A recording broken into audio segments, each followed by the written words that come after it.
ఇది ఆచారం కాదు. దేవుడే సెలవిస్తూ ఉన్నాడు. అదే ఆజ్ఞ అబ్రహాము దీన్ని అనుసరిస్తూ ఉన్నాడు. యాజకుడు దేవుని యొక్క శరీరాన్ని, రక్తాన్ని తీసుకొని వస్తూ దాన్ని పుచ్చుకుంటూ ఉన్నాడు. అబ్రహాము పుచ్చుకున్న తర్వాత దైవ సేవకుని నుండి వాక్కు వచ్చింది, ఆశీర్వాదముతో కూడిన వాక్కు. తర్వాత సొదొమ రాజు ఏం చేస్తూ ఉన్నాడంటే, కలిగిన సమస్తాన్ని ఏదైతే అబ్రహాము శత్రువుల చేతిలో నుండి విడిపించుకొని తీసుకొచ్చాడో అందులో భాగాన్ని తీసుకొచ్చి అబ్రహాముకి ఇస్తూ ఉంటే, అబ్రహాము తన నీతి ప్రవర్తనను చూపించడం ఆరంభించాడు. హల్లెలూయా, హల్లెలూయా. ఎవరి అబ్రహాము దేవునితో సహవాసం చేసేవాడు, ఎవరి అబ్రహాము దేవుని సమస్త క్రియలన్నిటిలో ఆయనను అనుసరించి నడుచుచున్నవాడు. ఇప్పుడు ఆ రాజు అంటూ ఉన్నాడు చూడండి 22వ వచనంలో, సొదొమ రాజు మనుషులను నాకిచ్చి ఆస్తిని నీవే తీసుకొనమని అబ్రహాముతో చెప్పగా, అబ్రహాము నేనే అబ్రామును ధనవంతునిగా చేసి తినని నీవు చెప్పకుండానట్లు ఒక నూలు పోగైనను చెప్పుల వారైనను నీ వాటిలో ఏదైనాను తీసుకొనని ఆకాశమునకును భూమికిని సృష్టికర్తయును సర్వోన్నతుడును దేవుడునైన యెహోవా ఎదుట నా చెయ్యెత్తి ప్రమాణము చేయుచున్నాను. హల్లెలూయా. చూడండి, అతని నీతి ప్రవర్తన, దేవుని యొక్క శరీరాన్ని తీసుకుంటూ ఉన్నాడు, రక్తాన్ని తీసుకుంటున్న అబ్రహాము యొక్క ప్రవర్తన విషయం ఎలా ఉంది? మనుషులు చూస్తున్నట్టు ఒక ప్రవర్తన, మనుషులు చూడనట్టు ఒక ప్రవర్తన లేదు, కానీ దేవుడు చూస్తూ ఉన్నాడు. నా ప్రవర్తనతో దేవుని యొక్క నామం ఘనపరచబడాలి, నా దేవుని యొక్క నామం మాత్రమే ఘనపరచబడాలి. ఈ స్థితిలోకి నా దేవుడు నన్ను హెచ్చించాడని, ఏ మనుషుని ద్వారా నేను హెచ్చించబడలేదని, నా దేవుడే నన్ను గొప్ప చేశాడని, నా దేవుడే నన్ను ఆశీర్వదించాడని, నా దేవునికి మాత్రమే మహిమ కలుగును కాకని దేవుని ఘనపరుస్తూ ఉన్నాడు. హల్లెలూయా, హల్లెలూయా. మొహమాటం లేకుండా చెప్పేస్తూ ఉన్నాడు, ఏం మొహమాటం లేదు. ఆయన చెబుతున్నాడు, అబ్రహాముని నేను ధనవంతునిగా చేశానని సొదొమ రాజు చెప్పకుండానట్లు నన్ను ధనవంతునిగా ఎవరు చేశారు అంటే, నా దేవుడు నన్ను ధనవంతునిగా చేశాడని నా దేవుని నామం ఘనపరచబడాలి. ఎటువంటి ప్రవర్తన చూడండి. ధనము, వెండి, బంగారము, సమస్త ఆస్తులంతటిని కూడా అబ్రహాము తీసుకొస్తే, ఈ సొదొమ రాజు అంటూ ఉన్నాడు, మనుషులు నాకు ఇచ్చేసాయి, ఆస్తంతా నువ్వు తీసేసుకో. మనమైతే ఏం చేస్తాం? ఒక బంగారు బిస్కెట్ ఒక పక్కన పెట్టి, ఒక మనిషిని ఇంకో పెద్ద మనిషి కావాలా, బంగారు కావాలంటే ఇప్పుడు మనుషులతో అసలు విసిగిపోయి అసలు మనుషులే వద్దనిపిస్తుంది. దేవుడు చెప్పాడు, అంత్య దినముల్లో అపాయకరమైన కాలములు వచ్చును, మనుషులు స్వార్థ ప్రియులు, బింకములాడువారు, ధనాపేక్షలు, అనురాగరహితులు, సజ్జన ద్వేషులు, దేవుని కంటే సుఖానుభవములు ఎక్కువగా ప్రేమించేవాళ్ళు. అయితే వారి వల్లే మనం ఉండకూడదు. ఎవరి వల్లే మనం ఉండాలి? ఎలా మనం బ్రతకాలి? దేవుని సంఘంలో చేర్చబడిన నీవు, యేసు యొక్క ఆత్మచేత నింపబడిన నీవు, దేవుని కుమారుడిగా కుమార్తెగా స్వీకరించబడిన నీవు, దేవుని నామము నీ ద్వారా ఘనపరచే వ్యక్తిగా నీవు బ్రతకాలని ప్రభు తెలియచేస్తూ ఉన్నాడు. హల్లెలూయా. అందుకే అబ్రహాము రాజుతో చెప్తూ ఉన్నాడు, రాజుకి ఏం భయపడట్లేదా? నీవు నన్ను ధనవంతునిగా చేసావని నువ్వు చెప్పుకోకూడదు. నన్ను ధనవంతునిగా ఎవరు చేశారు అంటే, నన్ను పుట్టించిన దేవుడు నన్ను ఈ స్థితిలోకి తీసుకొచ్చాడని నా దేవుని నామం ఘనపరచబడాలి. దినాన నువ్వెంత కాలమైంది ప్రభున దేవుని యొక్క బాప్తిసంలోకి వచ్చి సంఘంలో చేర్చబడి ప్రభురాత్రి భోజనంలో పాలు పంపులు పొందుతూ నీ ద్వారా దేవుని యొక్క నామము ఘనపరచబడుతూ ఉందా? నీ ప్రవర్తన ద్వారా, నీ క్రియల ద్వారా, నీ మాటల ద్వారా అసలు నువ్వేం చేయాలనుకుంటూ ఉన్నావు? అందరి మధ్యలో చేరి, సమాజము మధ్యలో నేను నా దేవుని స్తుతించదను, ఉత్సాహగానము నా తండ్రిని గురించి నేను చేస్తానని అబ్రహాం అంటూ ఉన్నాడు, దావీదు అంటూ ఉన్నాడు. అందరి మధ్యలో నేను స్తుతిస్తాను, నా దేవుని నామాన్ని నేను ఘనపరుస్తాను. అబ్రహాము చేస్తున్న కార్యం ఏంటి? దేవుని వాక్కు ప్రకారం బ్రతుకుతూ ఉన్నాడు, దేవుడు చెప్పిన ఆజ్ఞల ప్రకారం జీవిస్తూ ఉన్నాడు, దేవుని యొక్క నామాన్ని ఘనపరిచే వ్యక్తిగా ఉన్నాడు. కాబట్టి దేవుడు అంటూ ఉన్నాడు, నన్ను ఘనపరచు వారిని నేను ఘనపరుస్తానని ప్రభు సెలవిస్తూ ఉన్నాడు. హల్లెలూయా, హల్లెలూయా. ఆయన్ని ఘనపరుస్తూ ఉన్నాడు అబ్రహాము. అందుకే అబ్రహామును దేవుడు ఘనపరచడానికి ఒక మహత్ కార్యాన్ని, ఒక అద్భుత కార్యాన్ని, ఎవరికి తెలియనటువంటి ఒక సూచక క్రియను తన జీవితంలో జరిగించడానికి అబ్రహాము పట్ల దేవుని యొక్క ఉన్నతమైన ప్రణాళికను దేవుడు సిద్ధం చేశాడు. ఏంటంటే 100 సంవత్సరాల వయసులో పిల్లలను పుట్టించడం. వాగ్దానాన్ని దేవుడు పంపిస్తూ ఉన్నాడు. హల్లెలూయా. వాగ్దానం వస్తూ ఉంది, నిన్ను, నీ సంతతిని నేను ఇసుక రేణువుల వలె మారుస్తాను, నీ గర్భవాసమున పుట్టిన బిడ్డను నేను ఆకాశ నక్షత్రముల వలె ఆశీర్వదిస్తాను. ఏ వయస్సులో వస్తూ ఉంది? ప్రకృతికి విరోధమైన వయస్సులో, డాక్టర్లకి అసాధ్యమైన వయస్సులో, ఎవరు చేయలేనిది దేవుడు ఎందుకు జరిగిస్తూ ఉన్నాడు అంటే ఆయన ప్రవర్తన విషయంలో దేవునికి నమ్మకస్తుడిగా బ్రతుకుతూ ఉన్నాడు. దేవుడు చూస్తున్నాడన్న భయంతో బ్రతుకుతూ ఉన్నాడు. అందుకే మొహమాటం లేకుండా, ఏది కూడా ఆశించకుండా చెప్తూ ఉన్నాడు, నేనేమీ తీసుకోను, నాకేమొద్దు, నా దేవుడు నన్ను గొప్ప చేశాడు, నా దేవుడు నన్ను ధనవంతునిగా మార్చాడు. ఇలా నేను ఉన్నాను అంటే కారణం అది నా దేవుడు మాత్రమే. దేవుని యొక్క నామం ఘనపరచబడుతూ ఉంది. ఇలా ఆయన చెప్పుచూ ఉండగా సొదొమ రాజుకి భయం వేసింది. ఆ ప్రాంత ప్రజలకి అబ్రహామును చూస్తే భయంతో వణికిపోతూ ఉన్నారు. రాజును గడగడలాడిపోతున్నాడు. కారణం ఏంటంటే అతని నీతి ప్రవర్తన, దేవుని యందు భయభక్తులు కలిగి అతను బ్రతుకుతూ ఉన్నాడు. కాబట్టి చుట్టుప్రక్కల ఉన్న రాజులు వణికిపోతూ ఉన్నారు. హల్లెలూయా. ఆ ప్రవర్తన ఏం చేసిందంటే అతన్ని ఐశ్వర్యవంతుడిగా మార్చుతూ ఉంది. రోజు ఏ విషయాల్లో నీవు దేవునికి విరోధమైన ప్రవర్తన కలిగి ఉన్నావు? క్రొత్త నిబంధనలో చూస్తే అపోస్తల కార్యము 2వ అధ్యాయము 36, 37, 38, 39, 50, 52 వచనాల్లో చూస్తే అక్కడ వ్రాయబడుతుంది, వీరు అపోస్తలుల బోధ యందును, సహవాసమందును, రొట్టె విరుచుట యందును, ప్రార్థన చేయుట యందును ఎడతెగకుండా ఉండెరి. హల్లెలూయా. ఎవరు వీరు? ఎవరు వీళ్ళు? మిమ్మల్ని ప్రశ్న, చెప్పండి, వీళ్ళెవరు? వీరు అపోస్తలుల బోధ యందును, మనమే కదా. వీళ్ళెవరు?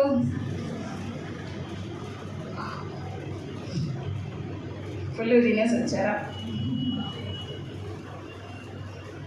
అపోస్తలు 2:38 నుంచి చదువుతున్నారు.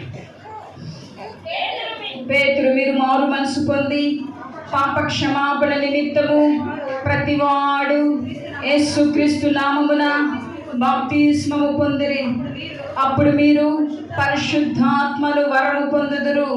ఈ వాగ్దానము మీకును మీ పిల్లలకును దూరస్తులందరికీ చెందునని చెప్పాను.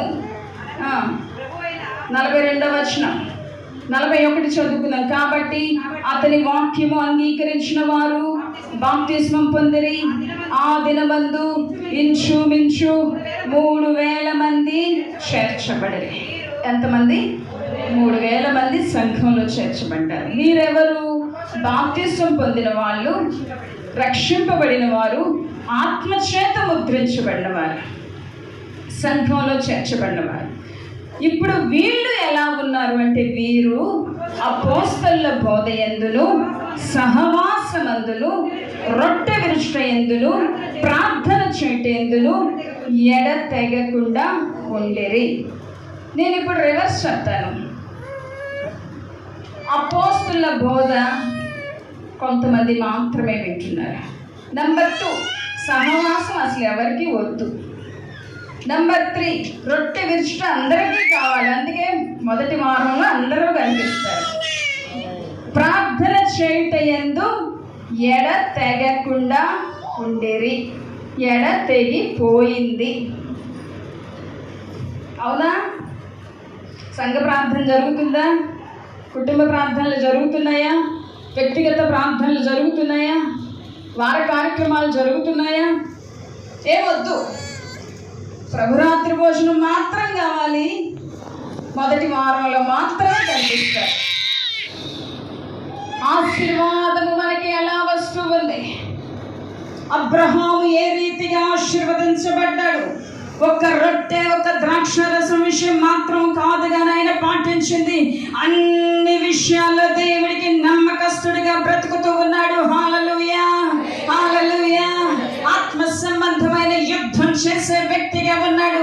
శత్రువుల మీద పగ తీర్చుకునే వ్యక్తిగా ఉన్నాడు. ప్రార్థన వీరుడుగా ఉన్నాడు. తన వారిని రక్షించుకోగలిగిన స్థితిలో ఉన్నాడు. రొట్టె ద్రాక్ష రసం కూడా తీసుకుంటూ ఉన్నాడు.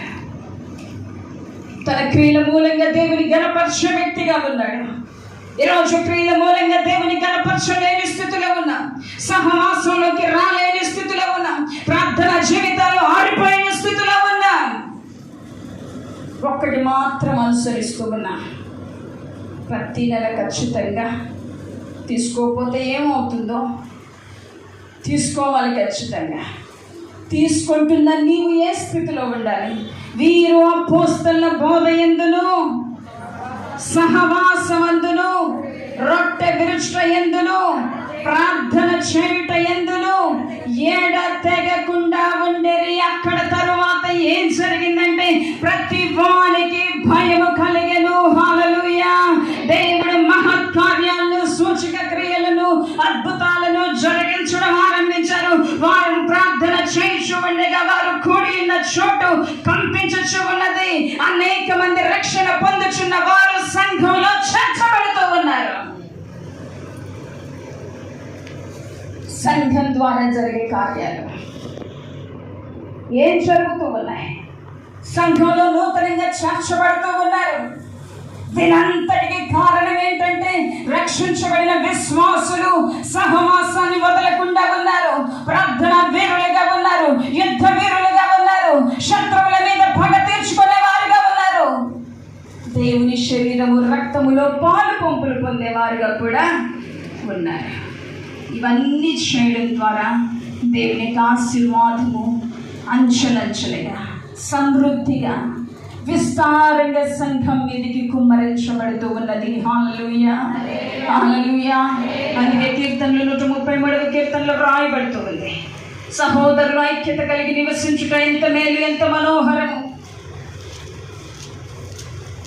అది తల మీదుగా పోయబడి అహరోను గడ్డం మీదుగా కారి అతని అంగీలాంచుల మట్టుకు దిగజారిన పరిమళ తైలము వలె ఉండును. ఆశీర్వాదములు, శాశ్వత జీవములు అచ్చట నుండవలనని యెహోవా సెలవిచ్చుచూ ఉన్నాడు.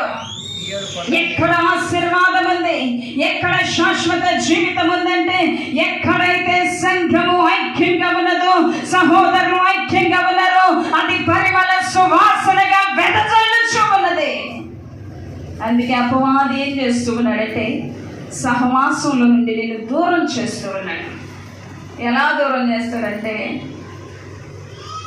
ఏవేవో మాటలు, ఆడేముందులే ప్రార్థన చేస్తూ ఉంటారు, ఆడేం జరగవు, లేకపోతే ఆడు ఎవరు రారులే. ఎవరు రారు అని అందరూ అనుకుంటే ఎవరు రారు. అందరం వెళ్ళాలి అనుకుంటే అందరూ వస్తే అక్కడ అందరూ ఉంటారు. వీళ్ళు రావట్లేదు, నేను రాకపోయినా పర్వాలేదు, వీళ్ళు రావట్లేదు, అలా అందరూ అనుకొని సహవాసానికి దూరం అయిపోతున్నారు. ఈ సహవాసానికి దూరం అవుతూ ఉంటే నువ్వు అనుకుంటున్నావేమో, వాళ్ళేం పట్టించుకోలే, వీళ్ళేం పట్టించుకోలేని వ్యక్తుల మీద నువ్వు బాధపడుతున్నావేమో. అయితే ఈ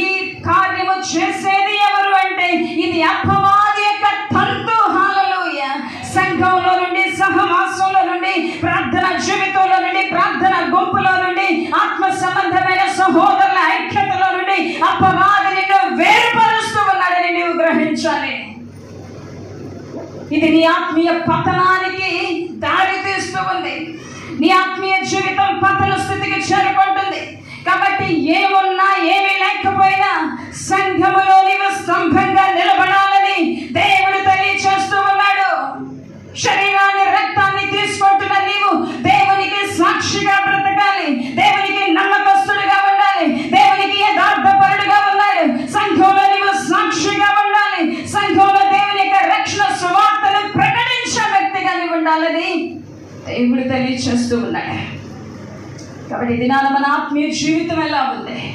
నామకార్థ భక్తిలోకి దిగజారిపోతున్నామా? అంత్య దినాలు, అపాయకరమైన దినాలు, యేసు యొక్క రాకడ బహు సమీపించిన దినాల్లోకి మనం ఇంకా ముందుకు వెళ్ళే కొద్ది మహిమ కలిగిన దేవుడు సింహాసనాసుడైన దేవుని యొక్క పాద సన్నిధికి, ఆయన ప్రత్యక్షతలోకి అంతకంతకు ముందుకు చేరవలసిన నీవు ఈ దినాన అంతకంతకు వెనక్కి వెళ్ళిపోతున్నావు. కారణం ఏంటంటే అపవాది నిన్ను అట్టి స్థితిలోకి తీసుకొని వెళ్ళిపోతూ ఉన్నాడు. ఆత్మీయంగా నిన్ను పడగొట్టి, ఆత్మీయ గుడ్డితనాన్ని నీకు కలిగించి, ఆత్మీయ పరిపక్వత నీకు లేకుండా చేసి నిన్ను చంపాలని చూస్తూ ఉన్నాడు.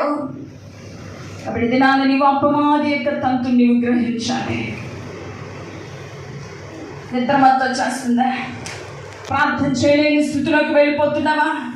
సంఘ కార్యక్రమాల్లోకి పాల్గొనలేని స్థితిలోకి వెళ్ళిపోతున్నావా? అబ్రహాము ఎవరు? అబ్రహాము ధనవంతుడు. తన ఇంట పుట్టిన పిల్లలు పనివాళ్ళుగా మార్చబడ్డారు. తన ఇంట పుట్టిన వారు ఆయనకి సైన్యంగా మార్చబడ్డారు. చూడండి, తన ఇంటిలో ఎంతమంది వ్యక్తులు బ్రతుకుతున్నారు, అయినప్పటికీ దేవునితో సహవాసం చేసే వ్యక్తిగా ఉన్నాడు. హల్లెలూయా. ఈరోజు నీ ఇంట్లో నలుగురు ఉంటే నువ్వు దేవునితో సహవాసం చేయలేవు. ఈరోజు ముగ్గురు ఉంటే ఆ ముగ్గురికి పనుల వల్ల నువ్వు అసలు మందిరానికి రాలేని స్థితిలో ఉంటావు. అబ్రహాం ఇంటిలో వేల మంది ఉన్నారు, పని వాళ్ళు, దాసదాసీలు, కుటుంబము, తనకు కలిగిన పరివారం అంతా కూడా ఉంటే యాజకుడు అబ్రహాముని ఎదుర్కోవడానికి రొట్టెలు ద్రాక్షారసాన్ని తీసుకొని వచ్చి ఆయనకి ఇచ్చిన తర్వాత ఆయన్ని ఆశీర్వదిస్తూ ఉన్నాడు. హల్లెలూయా. ఈ ఆశీర్వాదము దైవ సేవకుని నోటి నుండి ఎలా వస్తుందంటే అది దేవుడిచ్చిన దీవెన, తన యథార్థమైన ప్రవర్తన, దేవుని యందు భయభక్తులు కలిగి బ్రతుకుతూ ఉన్నాడు, దేవునికి భయపడుతూ ఉన్నాడు. కాబట్టి దేవుని ఆశీర్వాదపు వాక్యాలు తెరవబడుతూ ఉన్నాయి. ఇది నాన్న నీ కుటుంబం మీదకి, నీ మీదకి దేవుని యొక్క ఆశీర్వాదపు వాక్యాలు తెరవబడాలా? దేవుని యొక్క అగ్ని, దేవుని యొక్క వర్షము నీ మీదకి కుమ్మరించబడాలి అంటే నీవు దేవుణ్ణి చూసే వ్యక్తిగా ఉండాలి, దేవునితో సహవాసం చేసే వ్యక్తిగా ఉండాలి. నీ నేత్రాలు పై వైపే ఉండాలి, కానీ క్రింది వైపు కాదు. ఆత్మ సంబంధి అని పిలువబడుతున్న నీవు, ఆత్మచేత ముద్రించబడుతున్న నీవు ఈ రోజు ఏ వ్యక్తిగా ఉన్నావు? లోక సంబంధమైన వ్యక్తిగా ఉన్నావా, లేకపోతే ఆత్మ సంబంధమైన వ్యక్తిగా ముందుకు కొనసాగించబడుతూ ఉన్నావా? అందుకే దేవుడు చూడాడు, శరీరానుసారమైన మనస్సు మరణము, ఆత్మానుసారమైన మనస్సు జీవములు సమాధానములై ఉన్నది. హల్లెలూయా. శరీరానుసారమైన మనస్సులోకి వెళ్ళిపోయినవి దినాన ఏ భారం లేకుండా బ్రతుకుతూ ఉన్నాం. ఆత్మల భారం లేదు, కుటుంబ భారం లేదు, కుటుంబ రక్షణ భారం లేదు. ఏ భారము లేకుండా నేను నా కుటుంబము ఇంతే చాలు అనుకుంటున్నావా? దేవుడు ఏమంటున్నాడు? ఈ మనస్సు ఉన్నదే అది శరీర సంబంధమైన మనస్సు. శరీరానుసారమైన మనస్సు నిన్ను ఎక్కడికి తీసుకొని వెళుతుందో గ్రహించగలుగుతున్నావా?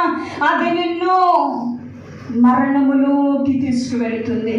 ఆత్మ సంబంధంగా నిన్ను చచ్చిన స్థితిలోకి తీసుకుని వెళుతుంది. రోజు ఎంతమంది ఆత్మ సంబంధంగా చచ్చిన స్థితిలోకి వెళ్ళిపోయి ఉన్నారు? ప్రవర్తన ద్వారా, క్రియల ద్వారా దేవుని యొక్క నామం మహిమపరచవలసిన నీవు నీ ప్రవర్తన ద్వారా, క్రియల ద్వారా దేవుని యొక్క నామము అవమానపరిచేటట్టు చేస్తున్నావా? నువ్వు చచ్చిపోయినావు. దేవుడు చూడాడు, నిన్ను బ్రతికించాలని నేను కోరుకుంటూ ఉన్నాను. హల్లెలూయా.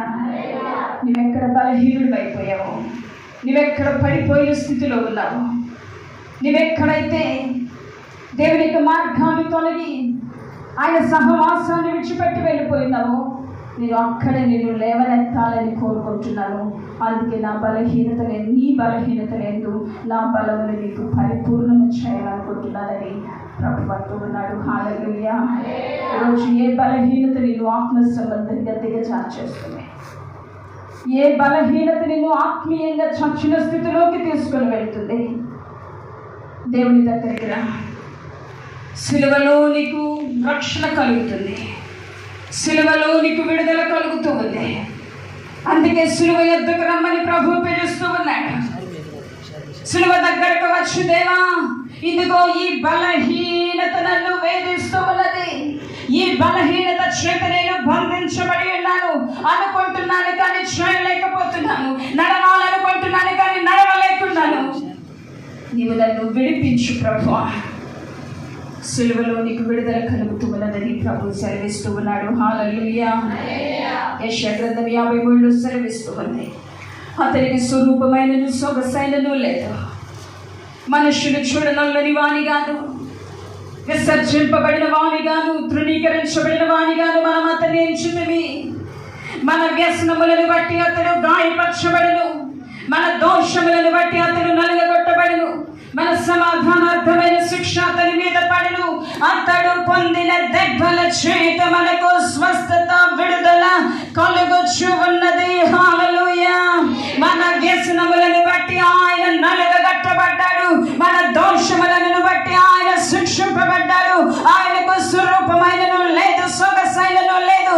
కాబట్టి సిలువ యొద్దకు నీవు వచ్చితే నీకు విడుదల కలుగుతూ ఉన్నది. ఏ ఏ విషయాలు నీవు బలహీనుడవై ఉన్నావో, నీ బలహీనతలన్నీ కూడా ఆయన తీసుకొని ఆయన బలాన్ని నీకు అనుగ్రహిస్తాడు. హల్లెలూయా.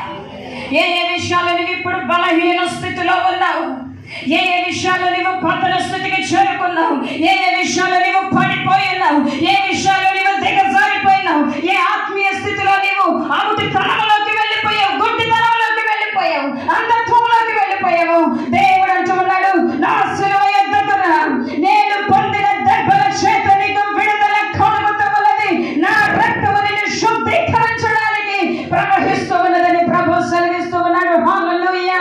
యేసు రక్తము సకల పాపముల నుండి మనలను పవిత్రులుగా చేయను, శుద్ధీకరిస్తూ ఉంది.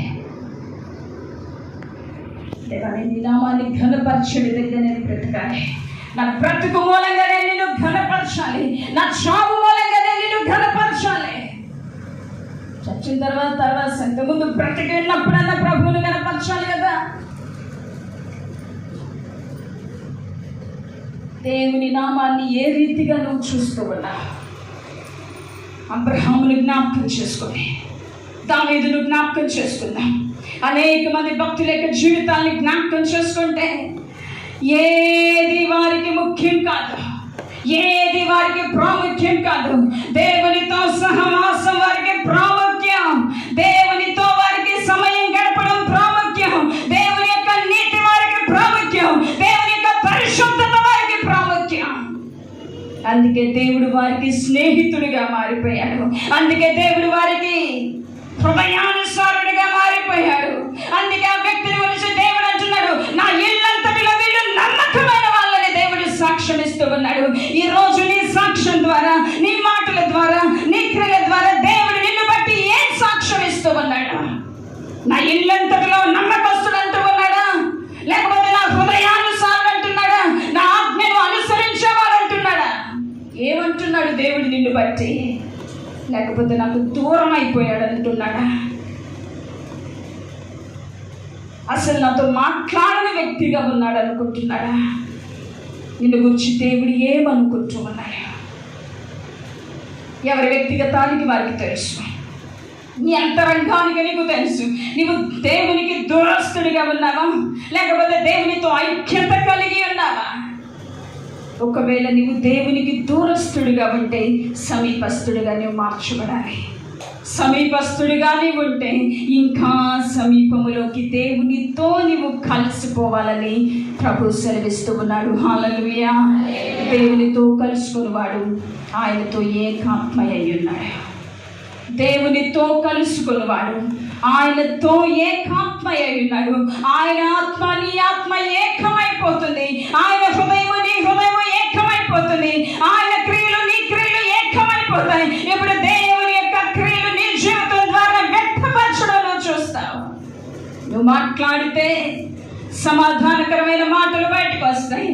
నువ్వు మాట్లాడితే నీ ప్రవర్తన, నీ క్రియలు అన్నీ కూడా పరిశుద్ధమైనవిగా కనబడతాయి. కారణం ఏంటి? పరిశుద్ధుడైన దేవుడు నీవు ఏకమైపోయారు కాబట్టి ఇప్పుడు నీ క్రియల మూలంగా దేవుడు ఘనపరచబడతాడు. నీ మాటల ద్వారా దేవుని యొక్క నామం ఘనపరచబడుతుంది. అబ్రహాము నోరు తెరిచి మాట్లాడుతూ ఉన్నప్పుడు, నేనేది కూడా ముట్టను, నా దేవుడే నన్ను గొప్ప చేశాడు, నా దేవుడే నన్ను ఆశీర్వదించాడు, పలాని వ్యక్తి నన్ను గొప్ప చేశాడని వారికి పేరు రాకూడదు, కానీ నా దేవునికి మాత్రమే మహిమ కలగాలి. ఈరోజు చాలామంది వారిని వారు ఘనపరుచుకుంటుంటారు. వారికి అలవాటు, వారిని వారు మహిమపరుచుకుంటుంటారు, వారిని వారు పొగడుకుంటూ ఉంటారు. నిన్ను గూర్చి నీవు కాదు చెప్పవలసింది, ఇతరులు నిన్ను గూర్చి చెప్పే స్థితిలోకి నువ్వు మార్చబడాలి. అందుకే దేవుడు అంటూ ఉన్నాడు, నన్ను ఘనపరచు వారిని నేను ఘనపరుస్తాను. నన్ను ఎవరు ఘనపరుస్తున్నారో వారిని నేను ఘనపరుస్తాను. ఎలా ఘనపరుస్తావు ఆయన్ని? దేవా స్తోత్రం స్తోత్రం స్తోత్రం. సమాజం మందిరాల్లో, వీధుల్లో, నడివీధుల్లో స్తోత్రం హల్లెలూయా నడిచి కనబడుతున్న నీ సహోదరుని ప్రేమించని నీవు దేవుని ఘనపరచలేని స్థితిలోకి వెళ్ళిపోతావు. అందుకే దేవుడు అంటూ ఉన్నాడు, కనబడుతున్న నీ సహోదరుని ప్రేమించలేని నీవు, క్షమించలేని నీవు కనబడని దేవుణ్ణి ఎలాగో ప్రేమించగలుగుతావు? కనబడుతున్న నీ సహోదరుని నీవు క్షమించాలి, ప్రేమించాలి. వ్యక్తిగతంగా వారితో సహవాసం కలిగి ఉండాలి. అన్ని విషయాలు. కారణం ఏంటంటే ఇది దేవుడు కోరుకుంటూ ఉన్నది, ఇది దేవుడు మెచ్చుచూ ఉన్నది. కాబట్టి దినాల సెల్ఫిష్నెస్, ఎవరైతే వారి యొక్క మనస్సును అనుసరించి నడుస్తూ ఉన్నారో దాన్ని తొలగించుకొని దేవుని యొక్క మనస్సును అనుసరించి మనం నడుచుకున్నట్లయితే ఖచ్చితంగా దేవుని నోటు నుండి వచ్చిన మాట, దైవ సేవకుని నోటులో నుండి వస్తుంది, ఆశీర్వాదం నీ మీదికి వస్తుంది. హల్లెలూయా హల్లెలూయా. అందుకే అబ్రహామును ఆయన అంటూ ఉన్నాడు, షాలేము రాజు నీవు ఆశీర్వదించబడిన వాడు, దేవుని యొక్క నామమునకు మహిమ కలుగును గాక, సర్వోన్నతుడైన దేవుని యొక్క నామం ఘనపరచబడును గాక, నీ ద్వారా దేవుని యొక్క నామము స్తుతి నందును గాక అని సెలవిస్తూ ఉన్నాడు. ఈ దినాన దేవుడు అదే కోరుకుంటూ ఉన్నాడు. ఒక్కొక్కరి వ్యక్తిగత జీవితాల ద్వారా, ఒక్కొక్కరి యొక్క స్వభావం ద్వారా, ఒక్కొక్కరి యొక్క క్రియల ద్వారా దేవుని యొక్క నామము ఘనపరచబడును గాక. హల్లెలూయా. సర్వోన్నతుడైన దేవుని యొక్క నామము స్తుతించబడును గాక. నీ మాట ద్వారా, నీ ప్రవర్తన ద్వారా, నీ క్రియల ద్వారా, నీ ప్రార్థన జీవితం ద్వారా, అన్నిటి ద్వారా దేవుని యొక్క నామము ఉన్నతమైనది హెచ్చించబడును గాక. హల్లెలూయా. అందుకే అన్ని నామముల కన్నా పై నామము యేసు యొక్క నామము. ఈరోజు నువ్వు యేసు యొక్క నామాన్ని గొప్ప చేసే వ్యక్తిగా ఉండాలి. నిన్ను నీవు తగ్గించుకొని, నిన్ను నీవు రిక్తునిగా మార్చబడి, నిన్ను నీవు తగ్గింపుగా కలిగి ఉండి దేవుణ్ణి హెచ్చిస్తావు చూడు, అప్పుడు దేవుడు అంచెలంచెలుగా నిన్ను హెచ్చించడం మొదలు పెడతాడు, ఆశీర్వదిస్తాడు. కాబట్టి దినాన అబ్రహాము నడిచిన మార్గంలో మనం కూడా నడుచుకోవాలి. అపోస్తలుల యొక్క బోధలో నీవు ఉండాలి, సహవాసంలో నీవు ఉండాలి, రొట్టె విరుచుటలో ఉండాలి, ప్రార్థన చేయటంలో ఉండాలి. ఏమీ లేవు. నామినల్ క్రిస్టియన్స్గా మార్చబడిపోయినాం, నామకార్థ క్రైస్తవులమే. అప్పుడెప్పుడో పాత రోజుల్లో ఉంటే అది కొంచెం బాగుండేదేమో, కానీ ఇప్పుడు దేవుడు త్వరగా వస్తున్న దినాల్లోకి వచ్చాయి. ఈ భక్తిని నువ్వు పైకి ఎగరనీయకుండా చేసేస్తుంది. ఈ నామకార్థ భక్తి శక్తి లేని భక్తి, కడబోరం రోగినప్పుడు కనురెప్పపాటులు, నీ శరీరాన్ని అక్షయ శరీరంగా మార్చకుండా ఉంటుంది. కాబట్టి అక్షయ శరీరంగా నీ శరీరం మార్చబడాలంటే అంతరంగము మండుచు ఉండాలి. హల్లెలూయా. దేవుని యొక్క అభిషేకము నీ హృదయాంతరంగంలో, నీ జీవితంలో, నడినెత్తి నుంచి అరి పాదం వరకు నీ వ్యక్తిగత జీవితంలో అది పొర్లి ప్రవహిస్తూనే ఉండాలి. హల్లెలూయా. ఇది కడకు నిన్ను ఎక్కడికి తీసుకుని వెళుతుందంటే, దేవుడు మధ్యాకాశంలో ప్రత్యక్షమైనప్పుడు ఓ వాడబారుని కిరీటము నిన్ను పొందుకోవడానికి, మహిమ శరీరంగా నీ శరీరము మార్చబడ్డానికి, అక్షయ శరీరంగా నీ శరీరము మార్చబడ్డానికి ఈ భక్తి ఉపయోగపడుతుందని దేవుడు తెలియచేస్తూ ఉన్నాడు. ఈరోజు నీ భక్తి సరి చేసుకోవాలి. కాబట్టి అందరూ ప్రార్థన చేస్తున్నాం. 2 నిమిషాలు పైకి లేచి నిలబడి, ప్రభు అటువంటి జీవితాన్ని నేను కోరుకుంటున్నానయ్యా. నా క్రియల మూలంగా నేను ఘనపరచాలి, నా మాటల మూలంగా నీ నామాన్ని హెచ్చించే వ్యక్తిగా నేను ఉండాలి ప్రభు అని దేవుని సన్నిధిలో అందరం ఒప్పుకుందాం.